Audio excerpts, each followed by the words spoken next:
Bienvenue, aujourd'hui je vous emmène dans le 7e arrondissement à Paris, un quartier très chic, un quartier très prisé par les Américains. Ils y ont leur université, leur église aussi. C'est peut-être pour ça que Steffi Haïk m'a donné rendez-vous dans ce salon de thé très cosy. Elle va nous parler de son premier album solo, The Longest Mile. Cette franco-américaine vit entre New York et Paris. Ça fait des années que je veux le faire, et comme j'aime plein de musiques différentes et j'écris beaucoup, mais je n'osais pas faire, je n'arrivais pas à me décider de est-ce que je fais juste des standards, est-ce que je vais oser. Et j'ai fait une rencontre par hasard, on m'a engagé pour chanter et un pianiste a été engagé aussi, c'était Olivier Huitman qui a complètement poussé, a été à l'origine de l'album.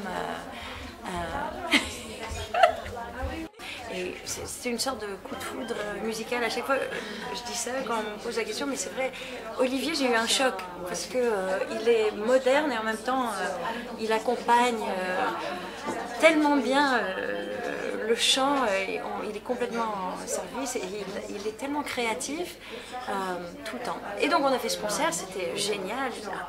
Et dans la voiture back du concert, il a dit alors où est-ce que je peux acheter ton disque? Ah, j'en ai pas fait. Quoi?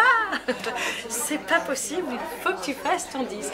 Et c'est là, alors que j'étais pas du tout dans cette optique-là à ce moment-là, mais qu'on a commencé à se voir, à beaucoup jouer ensemble et beaucoup discuter.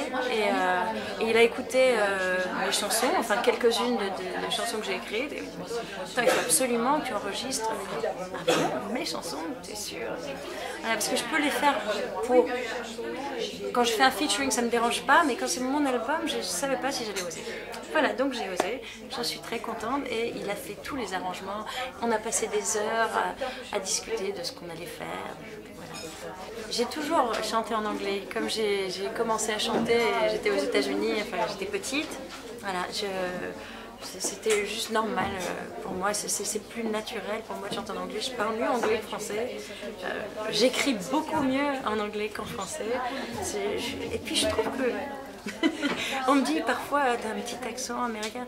Je trouve que j'ai un petit accent un peu bizarre qui me met toujours mal à l'aise. Alors du coup c'est encore une fois Olivier mais non tu devrais voyons mais c'est pas vrai, tu as pas du tout un accent bizarre.